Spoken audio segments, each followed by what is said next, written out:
Evening students 5.2 question number कल बीच में छोड़ा था मैंने एक 3 क्वेश्चन नंबर 3 2 फिलअप्स 26 वो कहते हैं ये एपी है यानी कि इसकी सेकंड टर्म हो गई पहली टर्म 2 थर्ड टर्म बन गई 26 क्वेश्चन को ऐसे दे दिया रिटन में लिखा a3 यानी कि a plus 2d 26 a की वैल्यू 2 plus 2d यानी कि 26 2d equal to 26 minus 2 24 d की वैल्यू आ गई 12। अब सेकंड टर्म निकालने के लिए जो फिलअप्स है वो है a प्लस d a की वैल्यू 2 ये हो गया 12 आंसर आ गया 14। तो 2 फिलअप्स के अंदर 14 और 26 इसका ही सेकंड पार्ट फिलअप्स 3 फिलअप्स 3 ये हो गया इसका ठीक है 13 ये 13 ये हो गया इसकी सेकंड टर्म और ये हो गया इसकी फोर्थ टर्म।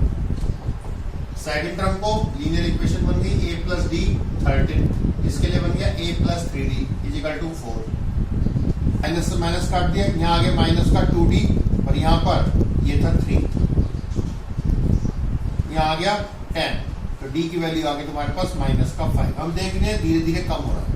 यहाँ पर पुट कर लीजिए a minus 5 is equal to 13 a की वैल्यू आ गई 13 प्लस 5 यानी कि a की वैल्यू आ गई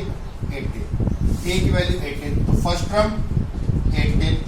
थर्ड टर्म निकालनी थी और थर्ड टर्म होती है a प्लस 2d 18 प्लस 2 और ये है माइनस का 5 18 माइनस 10 यानी कि 8। तो पहली टर्म 18 जो फिलअप्स के अंदर है दूसरी 13 फिर 8 और उसके बाद 3 हर बार 5 ही कम होती चली जाती। अगली बार थर्ड पार्ट 5 फिलअप्स 9 मिक्स 1/2 ये सेकंड टर्म हो गया इसके लिए और फर्स्ट टर्म हो गया 5 ये फोर्थ टर्म हो गया फोर्थ टर्म हो गई 9 मिक्स 1/2 19/2 फोर्थ टर्म को a प्लस 3d 19/2 a की वैल्यू 5 3d 19/2 माइनस का 5 3d 2 LCM 19 minus 5 to 10 d 9/2 1/3 काट दिया 3 d की वैल्यू आ गई 3/2 यहाँ पुट कर दो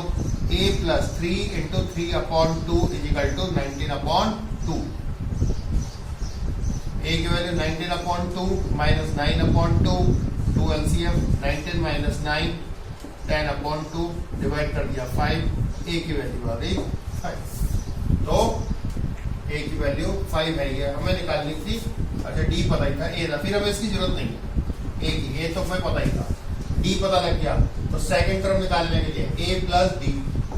5 प्लस 3/2 जो हो गया 6 मिक्स 1/2 a3 जो होता है a प्लस 2d a की वैल्यू 5 प्लस 2 इंटू 3/2 काट दिया 5 और 3 8 इस टाइप से। तो 5 पहला फिलअप्स 6 मिक्स 1/2 दूसरा फिलअप्स 8 और तीसरा हमें पता है 9 6/2। अगला हम देखते हैं फोर्थ पार्ट में क्या है -4 पहला फिलअप दूसरा फिलअप तीसरा फिलअप चौथा फिलअप और फिर 6 ये हो गया a -4 ये छठी टर्म है a6 को a प्लस 5d a की value -4 plus 5d equal to 6 5d equal to 6 और 4 10 d की वैल्यू आ गई 2 यहाँ पुट कर लो a तो पता ही है a2 यानी कि a plus d a -4 plus का 2 माइनस का 2 a3 a plus 2d a की वैल्यू -4 प्लस 2 इंटू 2 तो 0। इस तरीके से AP बन गया आपके पास -4 पहले प्लस में माइनस का 2 दूसरे में 0 फिर 2 फिर 4 और एंड में 6 है। लास्ट पार्ट इसी का ही हम देखते हैं हमारे पास है फिफ्थ पार्ट पहला फिलअप्स 38 फिर एंड माइनस कर दिया ये हो गया सेकंड टर्म और second term a plus d ये हो गई 3 और 3 छठी term a plus 5d linear equation 2 variable minus का 4d 60 d की वैल्यू आ गई 60 अपॉन माइनस का 4 काटा तो माइनस का 15। हम डायरेक्ट लिख सकते हैं ये 38 था और ये माइनस का 15 चल रहा है तो a निकाल लो डायरेक्ट कर लो चाहे यहाँ पर a माइनस 15 इजिकल टू 30 है, तो a की वैल्यू आ गया 15 प्लस होगा 53, तो 53, 15 माइनस हुआ 38, 15 माइनस हुआ 23, 15 माइनस हुआ 8, 15 माइनस हुआ -7 माइनस 22 100, और ऐसे भी निकालो तो ज्यादा अच्छा माना जाएगा प्रेजेंटेशन करते हुए। वैसे कल हुए थे हमारे 7 तक क्वेश्चन। अब जो देखते हैं 8 और 9 वो लगभग ऐसे ही जैसे थर्ड थे हमारे पास। थर्ड ये तो पार्ट में दे दिया और वो क्वेश्चन में दे दिया, बस इतना ही फर्क।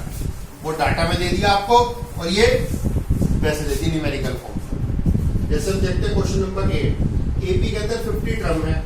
थर्ड टर्म 12 यानी कि a plus 2d, and last term और लास्ट 50 टर्म थी तो a प्लस 40 90। तो वैसे ही क्वेश्चन बन जाते हैं, माइनस माइनस माइनस काट दिया, 47d इक्वल टू माइनस का 90 और माइनस काट दिया, d की वैल्यू 94 अपॉन 47 काट दिया, 2 यहाँ पुट कर दिया, a plus 2 into 2 equal to, पूछा गया था क्वेश्चन में फाइंड 29 टर्म, तो a 12, a की वैल्यू आ गई 12 माइनस 4 यानी कि a की वैल्यू 8। पूछा गया था आपसे फाइंड 29 टर्म, a 29 को हम जानते हैं a प्लस 28 d, a 29 और d की वैल्यू 2, 29 2 जा 58, 8 प्लस 28 56, तो आंसर आ गया 64।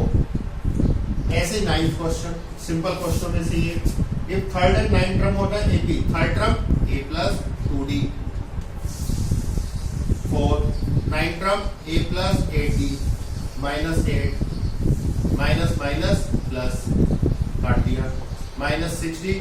12, d की वैल्यू आ गई 12 अपॉन माइनस 6 काटा तो 2 और इस माइनस का d की वैल्यू माइनस का 2, a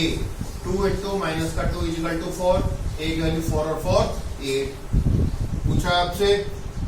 this term of the AP is 0, यानी कि an आपको दे दिया गया 0, an 0, a 8 plus n minus 1 निकालना है और d की वैल्यू में दिखती है माइनस का 2, माइनस 8 n माइनस 1 माइनस का 2, माइनस 8 अपॉन माइनस का 2 n माइनस 1 काट दिया, 4 1 प्लस हो गया। तो इस AP की पांचवी टर्म होगी 0। हम डायरेक्टली देख सकते थे, पहले टर्म 8, फिर 6 8 6 4 2 पांचवी टर्म आ जाएगी 0, बट हमें करना ऐसे होगा, ये नहीं हम डायरेक्ट कर दे वैसे जैसे मैंने लिखा है ना। 10वां 17 term of an AP exceed its 10 term, इसमें से का 10 टर्म माइनस कर दो, आता है 7, 17 term a plus 16d minus 10 term a, bracket use किया करो, plus 9d equal to 7, a plus 16d, अब ब्रैकेट खोल दो, a काट दिया, 7d इक्वल टू 7, d की वैल्यू ऊपर। तो ऐसे जब तक एनसीईआरटी करेंगे तो लगेगा एपी आसान है। इसी के अच्छे क्वेश्चन आपको कल शाम को 4:30 बजे एक्स्ट्रा क्वेश्चन में मिलेगा, तब तक लगता है थोड़ा आपका बेस क्लियर हो जाए, ये ना लगे हमारा तो अभी बेसिक क्लियर है, हम चैलेंजिंग क्वेश्चन कैसे करते हैं। कल शाम को 4:30 बजे चैलेंजिंग क्वेश्चन के साथ, तब तक एनसीईआरटी का, और इसी का ही सम वाला नहीं होगा, बेफिक्र रहना, टर्म वाला ही होगा, वो भी चैलेंजिंग में। Okay students.